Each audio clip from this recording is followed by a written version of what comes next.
Fala pessoal, tudo certo? Chegando aqui para mais um vídeo do Por Dentro do Grid. Seja muito bem-vindo, seja muito bem-vinda. Já convidando você a seguir as nossas redes sociais, estão aqui em cima, @Por Dentro do Grid F1 no Instagram, @Por Dentro do Grid no YouTube, no Twitter, no Telegram, no Twitter, no X, como você preferir chamar. Mas eu sou o Raul Alves, estou aqui com o Vitor Aguiar e a gente está hoje para falar sobre as expectativas para o Grande Prêmio da Itália de 2023.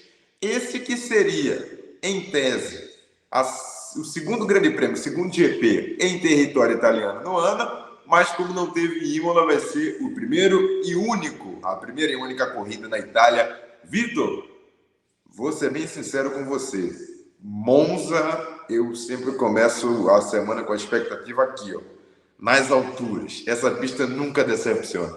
Tudo certo? Tudo certo, sim, Raul. Eu acho que é mais ou menos por aí. Não tem como não estar tudo certo numa semana, que daqui a 2, 3 dias a gente vai estar vendo todas as emoções desse que é o Grande Prêmio, talvez no circuito mais histórico da Fórmula 1, se não o mais histórico, com certeza entre os 3 ou 4, no que sempre proporciona grandes emoções. Sempre vai estar ali Monza e Interlagos, talvez os dois competindo para ser a corrida mais emocionante do ano. Basicamente todo ano é isso. A gente, inclusive, quando fez um programa, alguns meses atrás, elegendo as melhores corridas, as melhores pistas, os melhores circuitos, a gente colocou Interlagos em primeiro, Monza em segundo, mas empate técnico, porque realmente são duas que todo ano, impreterivelmente, garantem boas emoções. E esse ano, mesmo a gente sabendo que o Verstappen chega como favorito, não tem como ser uma expectativa de uma corrida ruim, de uma monotonia, nada disso. A expectativa é de uma boa corrida, mesmo que no fim a maldição de Monza, que nos últimos 4 ou 5 anos todo vencedor da corrida anterior não conseguiu sequer concluir a corrida, mesmo se isso for quebrado e o Verstappen, atual vencedor, vencer mais uma vez, ninguém deve ter visto uma corrida ruim para isso ter acontecido no fim. Vamos então trazer os nossos destaques, né? A gente já começa então com alguns destaques sobre essa corrida, sobre o Grande Prêmio da Itália. É o GP mais rápido do ano e de fato é rápido. É um GP muito veloz durante toda a volta, né? Tem algumas chinquenes, tem curva, lógico, para poder fazer a volta tem que ter curva, mas é reta o tempo todo praticamente, né, Vitor? Para carro que é bom de reta, o negócio é bom. Lembro que quando os motores mudaram para o V6 em 2014, o Mercedes, que era o melhor em reta, deitava e enrolava aí. Lógico que agora está todo mundo muito mais próximo em relação ao motor, mas o fato é que a pista é muito veloz. Com certeza, eu até separei aqui alguns dados. É o circuito que tem mais corridas na história da Fórmula 1. Essa vai ser a corrida número 67. Não é... O GP da Inglaterra, por exemplo, é muito tradicional, mas nem todas as vezes foi em Silverstone. Em Monza já foram 66 corridas, essa será a número 67. Também é a corrida, também foi lá que teve a corrida com menor margem de vitória, do primeiro para o segundo. Apenas 0,01 segundo. A vitória foi de Peter Getting, em 1971. E também foi a menor margem de vitória, na mesma corrida, do primeiro para o terceiro, apenas 0,09. E também foi a menor do primeiro para o quarto, apenas 0,18 segundos do primeiro até o quarto. E também foi o recorde para o quinto, 0,61 segundo. Em menos de um segundo nessa corrida de 71, os 5 primeiros colocados chegaram. É a corrida que tem o recorde de velocidade média em quali, que foi de Hamilton em 2020, com 264,3 km por hora. É a corrida que tem o recorde de velocidade média em GP, 257,3 de Barrichello em 2004.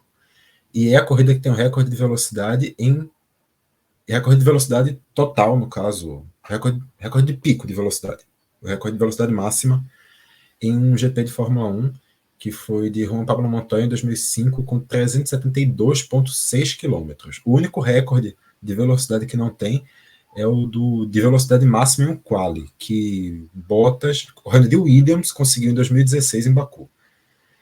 É também o palco da corrida mais rápida da história da Fórmula 1, em 2003, 1h14, na vitória de Schumacher. E é o palco do primeiro título da história da Fórmula 1, com Nino Farina, em 1950, e do primeiro título brasileiro na Fórmula 1, em 72, com Fittipaldi. Então, além de velocidade, é muita história também. Mas, falando especificamente do circuito, a velocidade é a principal marca. Claro, como tu bem falou, existem as curvas, existem ali alguns pontos de curva em baixa, mas até na maioria das curvas são curvas em alta velocidade. É uma pista que a gente vai ver basicamente aquela asa traseira, ela vai estar quase deitada, porque é alta velocidade durante o circuito inteiro, e a maior parte das curvas, são 11 curvas ao todo, a maior parte é a curva de alta. São apenas 2 ou 3 pontos que tem ali que precisa realmente desacelerar, e no fim não precisa de um arrasto aerodinâmico tão bom para conseguir dar essa compensação. Então, o peso de um bom desempenho de motor acaba talvez sendo muito mais importante que o peso de um grande desempenho aerodinâmico dessa vez. Muito bem, o GP mais rápido do ano, em todos os sentidos, ficou muito claro isso aí com as suas observações, Vitor.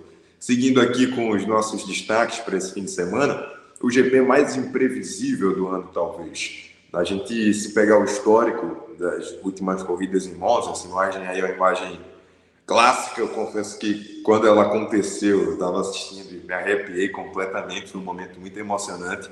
A primeira vitória de Pierre Gasly no GP da Itália de 2020, o ano da pandemia, e foi um pódio completamente improvável, né? Foi o primeiro lugar de Gasly com a AlphaTauri, na segunda posição Carlos Sainz, que pressionou até o fim com a McLaren, e o terceiro Lance Stroll de Racing Point. Então, um top 3 completamente improvável, uma corrida maluca. Em 2021, numa temporada que estava sendo ali polarizada, uma briga direta pelo campeonato entre Hamilton e Verstappen, os dois se chocam, abandonam a corrida e tem uma dobradinha da McLaren em 2021 com o Ricciardo, que vinha muito mal, conseguindo a redenção, vencendo com o Lando Norris na segunda posição. Em 2022, não teve nenhum vencedor assim exótico desses carros que brigam ali normalmente pelo meio do grid, mas ainda assim foi uma corrida muito boa. É um GP que é bom e é imprevisível. A gente sempre pode esperar o melhor de Monza. E Monza é tipo Interlagos, sempre tem corrida boa, né, Vitor? Com certeza, com certeza. E nisso, ainda, além de todos esses, ainda teve em 2021 um momento clássico, que foi aquela subida do carro de Verstappen em cima do carro de Hamilton. Então, mesmo para além dos resultados malucos, inesperados que costumam acontecer por lá, tem grandes momentos, tem momentos icônicos que acontecem no decorrer das corridas. Monza é certeza de alguma novidade acontecer ali no meio, alguma coisa inesperada vai acontecer. A gente não sabe se vai ser um pódio, a gente sabe que a gente está numa temporada de muita dominância, que é difícil ter um pódio que vá ter uma variação tão grande assim. Ninguém vai chegar esperando que o Verstappen não vá conseguir a vitória. O Verstappen é favorito, é óbvio, mas alguma coisa vai acontecer, alguma coisa vai acontecer. É isso aí, sempre acontece mesmo. Vamos seguindo com os nossos destaques sobre esse Grande Prêmio da Itália. Quem leva a melhor nas retas? São duas equipes que estão representadas nessa imagem aí e duas equipes que têm se destacado, né, Vitor, nessas últimas corridas. A McLaren e a Williams. Detalhe, duas equipes que têm o motor Mercedes. As duas têm a Mercedes empurrando lá atrás. Mas, na sua opinião, quem é que leva melhor aí? A Williams tenta se aproveitar disso, né? Se a Williams gosta de reta, a hora é agora, a hora é em Monza. Pois é, até certo ponto, Monza tem algumas características, não muitas, mas algumas características que lembram a corrida de Silverstone e, consequentemente, a corrida de Zandvoort. São corridas de alta velocidade, são corridas que têm retas que são importantes para o desempenho do carro, que tem curvas de alta mais do que curvas de baixa, mas Silverstone e Zandvoort tem isso em menor intensidade. Monza intensifica todas essas características que a gente vê de forma um pouco mais espaçada nessas duas últimas corridas. Duas últimas não, perdão. Nessa última corrida e Silverstone, que tem uma característica basicamente igual a Zandvoort. E a tendência até certo ponto passa a ser de que quem foi bem na Inglaterra e quem foi bem nos Países Baixos pode ter condições de ir bem também em Monza, como é o caso da Williams. Como a Williams tem uma expectativa muito mais baixa, eu acho que é ela que vai sair do fim de semana com um sorriso maior. A Williams vem conseguindo aparecer com mais alguma frequência na zona de pontuação, vem conseguindo ter um desempenho bom de retas, já vem de alguns anos. Na reta é a única coisa que funciona na Williams, mas vem tendo um bom desempenho no motor, o carro não está tão desregulado assim, então eu acredito que a Williams pode ter um bom resultado, e a McLaren também conseguiu dar uma reviravolta muito grande ao longo desse ano, e ela já conseguiu se provar tanto nas duas condições, tanto em corridas de alta velocidade quanto em corridas de baixa velocidade, já conseguiu se provar naquelas que exigem mais de aerodinâmica, naquelas que exigem mais de potência, mas até agora o melhor cenário foi um cenário de retas, foi um cenário de potência, foi um cenário de menor necessidade de uma carga aerodinâmica para a pressão ali das curvas. Então eu acredito também as duas equipes têm um potencial muito grande para hoje, mas também não dá para passar por isso sem lembrar que no fim também é um cenário muito favorável para a Red Bull. A Red Bull é a equipe que tem uma grande potência no seu motor, é uma equipe que tem um carro que consegue ter uma aerodinâmica que funciona muito bem com basicamente qualquer situação de pista que você coloque, e a gente sabe que o arrasto da asa traseira tem um impacto menor nessa corrida, mas ainda assim é a equipe que consegue fazer com que esse arrasto seja menor, então talvez não consiga ganhar mais um tempinho aí mais uma vez nessa questão de aerodinâmica com a asa traseira, que obviamente, como eu já falei antes, vai estar basicamente deitada.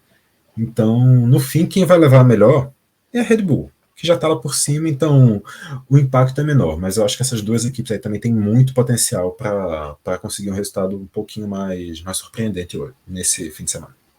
Olho então na Williams e olho então na McLaren nesse fim de semana de Grande Prêmio da Itália. E olho também, Vitor, vamos avançando, porque é importante ficar de olho no primeiro treino livre. Felipe Drugovich, do Brasil, ele que fez a pré-temporada toda com o carro da Aston Martin, porque Stroll estava lesionado, volta ao carro da Aston Martin, volta à posição de piloto titular pelo menos por uma sessão de treino em Monza. Felipe Drugovich, piloto que faz parte da academia, né? Ele que abriu as portas para a academia de pilotos da Aston Martin, vai ser usado no primeiro treino livre em Monza. É um excelente lugar para estar no fim de semana de Fórmula 1, né? Monza é sempre especial e é sempre bom para a gente ver o Brasil dentro da Fórmula 1. Por mais que seja, infelizmente, hoje, não mais como tendo um piloto regular em todas as corridas, mas vamos ter Felipe Drugovich aí na primeira sessão de treino livre. Exato. A Aston Martin é uma equipe que vem passando por muitas especulações. Chegou até um boato que, para mim, é completamente infundado, que o Stroll estaria pensando em largar a Fórmula 1 para investir na carreira no tênis. Eu, particularmente, não acredito nisso, mas soltaram um boato por aí. Mas o Felipe Drugovich precisa se provar. Ele é um piloto que teve um bom resultado ano passado na Fórmula 2, inclusive conquistando o título justamente aí em Monza. Ele retorna um ano depois justamente para esse circuito que é histórico na carreira dele, mas ele, desde então, desde que conseguiu aquele título, ele não teve experiência nenhuma, por bem dizer.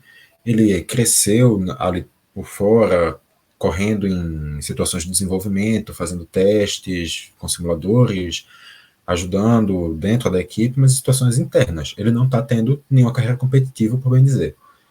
Fala-se que ano que vem ele tem um caminho muito aberto para acertar com a Maserati para a Fórmula E. O nome dele já está começando a ser linkado também com a vaga da Sauber, que talvez não dê continuidade ao Guan Yu Zhou.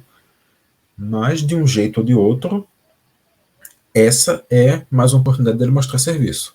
Ele foi bem durante a pré-temporada, os números dele agradaram, os tempos que ele conseguiu, ele não estava tão distante assim do Alonso, que a gente viu o início de temporada efusivo que o Alonso teve, então o fato dele estar ali relativamente próximo é um bom sinal. E agora, mais uma vez, ele vai ter a chance de mostrar um tempo, de mostrar um número assim, propriamente dito, para mostrar para o mundo o que é que ele está fazendo, o desempenho dele. É óbvio que não dá para ter uma grande avaliação a partir de um treino livre durante uma hora. mas já é com certeza alguma coisa para o Felipe Drogovic, que provavelmente também vai ter uma segunda oportunidade nessa temporada. Cada equipe tem que ceder 2 vezes os treinos livres para os pilotos jovens. Essa foi a vez do Stroll. Vai ter uma vez que o Alonso vai ter que ceder, e a gente sabe que provavelmente é quase automático que também seja para o Felipe Drogovic. Bem, poderia ser no Brasil, né? Mas no Brasil é muito difícil por causa da dificuldade. Não vão ceder. Exato. A gente só vê essa situação em corridas que não tem o sprint no fim de semana, justamente por causa do calendário um pouquinho mais aberto, com três eventos, ainda mais nesse formato da sprint agora, porque antes você tinha a classificação e depois você ainda ia ter um segundo treino livre no sábado. Agora, com esse atual formato da sprint, é um treino livre e acabou. Depois é classificação para o domingo, é classificação para o sábado, é a sprint do sábado, ou seja, tudo depois do treino livre valendo. Não tem como você abrir mão do único treino que o piloto vai ter. É verdade, se cedesse, não faz sentido mesmo, não. E tem outro brasileiro também, né, Vitor? A gente tem aqui na sequência da nossa apresentação, que é o Gabriel Bortoleto, que vem fazendo uma campanha espetacular na Fórmula 3.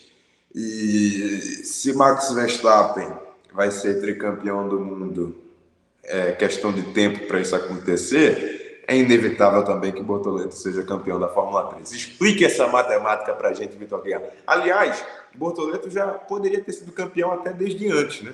Mas acabou esse título se adiando, só que parece que da Itália não passa mais, né? Na Itália não passa mais, na verdade, porque é a última corrida da temporada. A Fórmula 3 termina agora, então mesmo que dê tudo errado para Bortoleto, o título vai sair agora. Então, perdão. A Fórmula 2 que vai até mais depois, né? Isso, a Fórmula 2 tem 2 etapas a mais, se eu não me engano. Estados Unidos e Abu Dhabi, se não me engano. Enfim, mas a 3 acaba agora, então eu me equivoquei total. Seguir. Mas é mais ou menos o que tu disse mesmo. É um título, por bem dizer, quase inevitável. Para ele perder esse título é uma catástrofe, porque aconteceram resultados absurdos, para não dizer inéditos, na história da Fórmula 3. Ele chega com um favoritismo absurdo, ele poderia ter conseguido a vitória, o título já na corrida da Bélgica, em Spa-Francorchamps. Ele ficou a uma ultrapassagem de conseguir. Ele terminou em 11º, o Franco Colapinto estava em 10º, ele precisava de 2 pontos. Se ele subisse para 10º, ele ganharia 1 ponto, mas ele também tinha volta mais rápida, então ele faria 2 pontos e garantiria o título. Não aconteceu. Agora ele continua precisando de 2 pontos. Isso significa na prática que na sexta-feira, agora dia 1º de setembro, sexta-feira, se ele garantir a pole position, que vale 2 pontos, ele já é campeão. Mas não apenas isso, porque os seus 2 rivais diretos são Paul Aron, o piloto estoniano, quase que não saía, estoniano, que está 38 pontos atrás e precisa fazer 38 para alcançar. Só que no fim de semana tem 39 pontos disponíveis.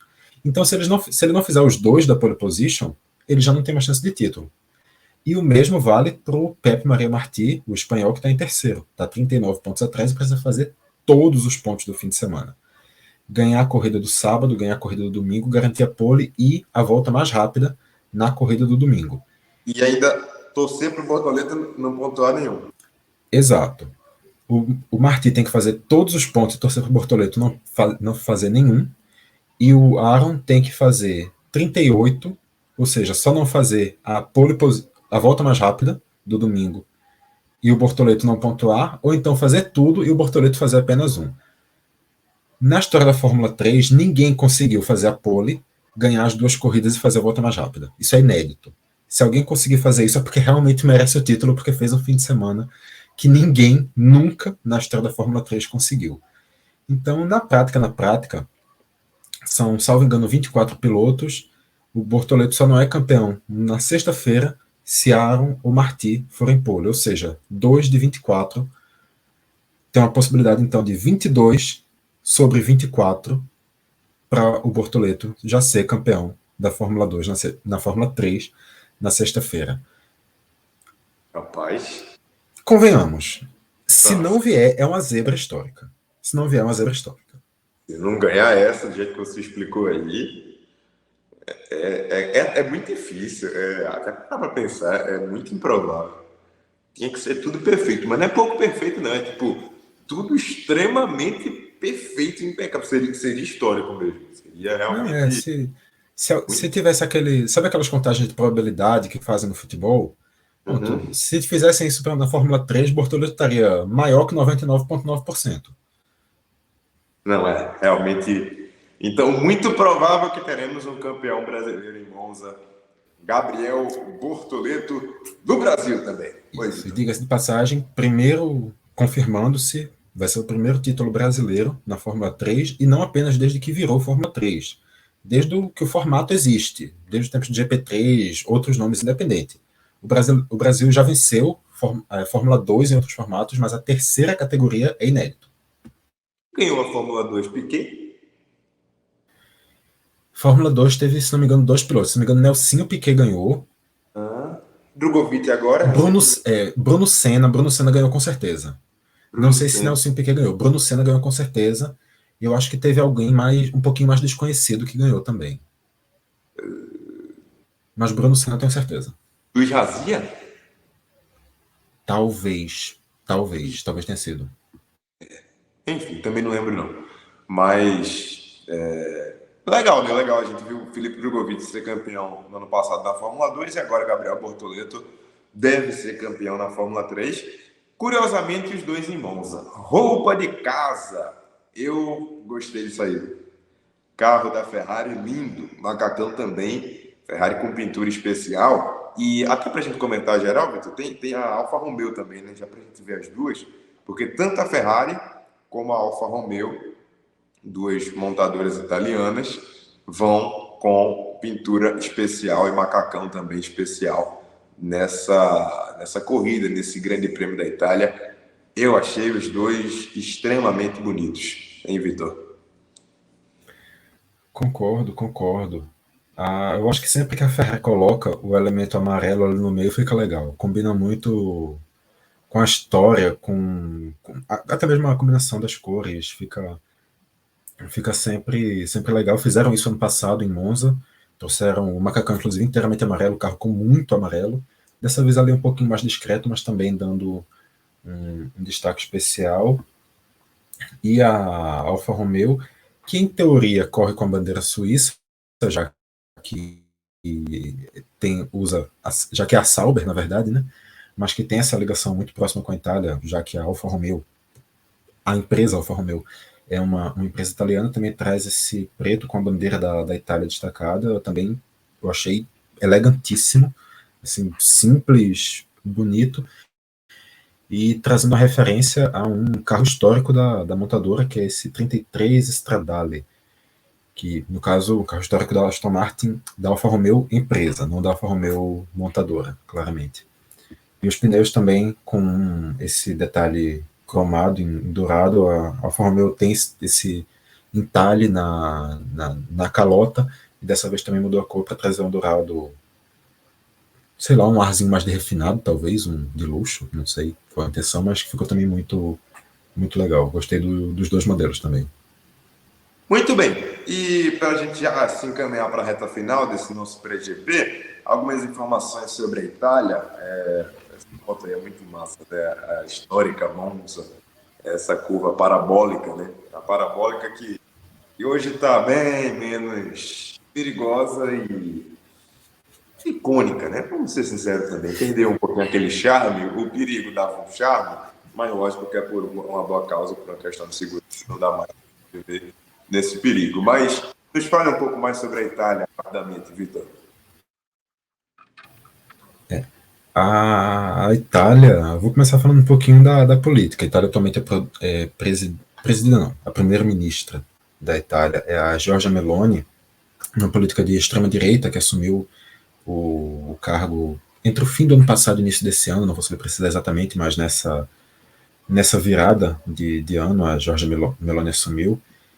E mais um desses nomes dessa onda de direita que passou e meio que está voltando na Europa, e que, na verdade, ela é mais um nome de uma política um pouco estranha na Itália, porque a Itália tem uma rotação incrível de primeiros ministros. A gente estranha que aqui no Brasil, desde a redemocratização, foram apenas 3 presidentes eleitos que completaram o seu mandato. Na Itália, a média de mandato do primeiro-ministro é menor que 2 anos. É uma troca constante, porque nunca se consegue encontrar uma coalizão que realmente funcione dentro do Congresso. Agora está com a Giorgia Meloni, e um dos nomes históricos que passou pelo primeiro-ministério italiano é Silvio Berlusconi.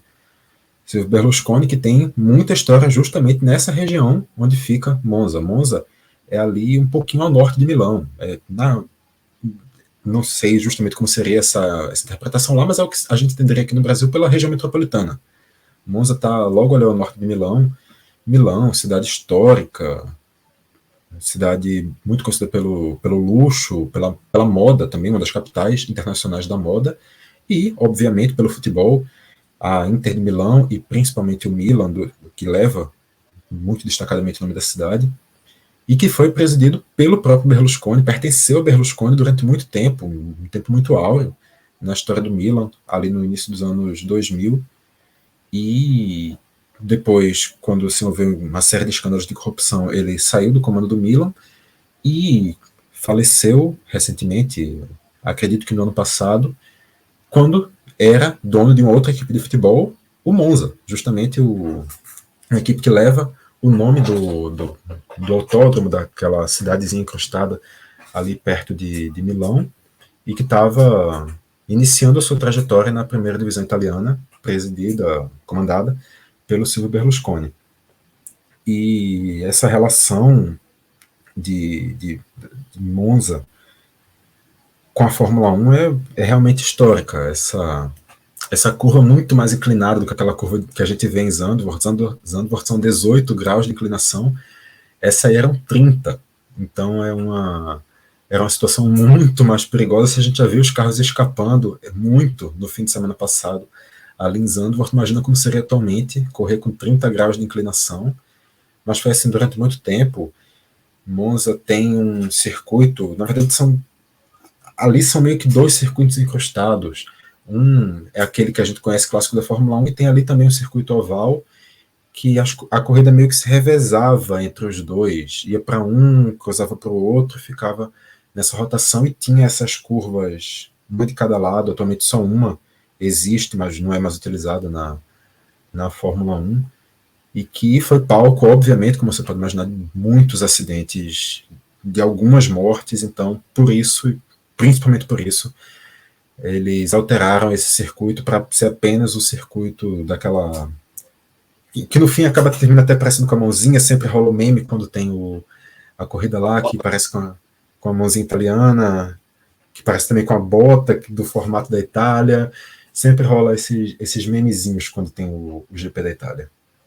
E por fim, os horários, né? O guia completo, o serviço do Grande Prêmio da Itália de Fórmula 1. Antes a gente vê os últimos vencedores. Max Verstappen venceu em 2022, Daniel Ricciardo com a McLaren em 2021, Pierre Gasly em 2020 de AlphaTauri, Charles Leclerc venceu em 2019, essa aí foi histórica, a última vitória da Ferrari em Monza, e em 2018 e 2017 Lewis Hamilton. Os maiores vencedores, com 5 vitórias, Michael Schumacher e Lewis Hamilton, Schumacher para o delírio da torcida apaixonada da Ferrari, e com 4 vitórias, Nelson Piquet. Recorde de pole position foi em 2020 com Lewis Hamilton, 1:18.887, e recorde em GP, Rubens Barrichello em 2004, ainda de Ferrari, com 1:21.46. Serão 53 voltas, 5.793 metros, 11 curvas apenas no Autódromo Internazionale de Monza, Vitor. E agora a gente tem... Bem, você quer falar? Só para registrar uma coisa, tu falou que 2019 foi a última vitória da Ferrari, não apenas a última, mas a única desde 2010 ou 2011, quando o Alonso consegue a vitória. Então, assim, é um jejum longo que só teve essa vitória do Leclerc aí no meio. Realmente, muito tempo. Vamos ver o que acontece nesse fim de semana. Em condições normais é improvável, mas Monza é Monza. E para você se programar para o fim de semana, a gente traz os horários aqui. Na sexta-feira, 8h30 da manhã tem o primeiro treino livre, meio-dia o segundo treino. No sábado, às 7h30, tem o terceiro treino livre, 9 da manhã tem a classificação. No domingo, 10 da manhã, tem o Grande Prêmio da Itália. E assim que acabar o pódio, tem a live do grid. E para lá a gente tem muito conteúdo nas nossas redes sociais. Eu sinto falta de um sprint aí em Monza, viu, Vitor? Monza é muito sprintável. Eu acho que a única coisa ruim de um sprint em Monza é que ia terminar em 15 minutos, né? É verdade. Dava para ser mais.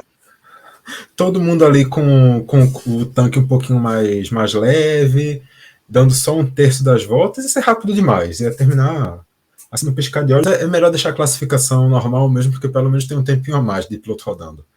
Não tinha que ser uma corrida longa no sábado e uma corrida longa no domingo. Aí eu apoio. É isso aí. Pronto, se quisessem fazer uma corrida longa no sábado, uma corrida longa no domingo, colocar sprint para sexta-feira, para mim ficava perfeito. Perfeito. Aí eu concordo também. Mas é isso.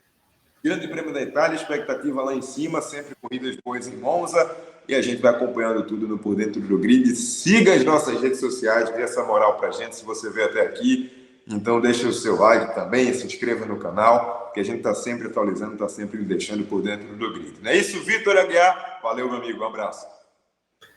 Valeu, Raul, e até a próxima. Valeu, pessoal.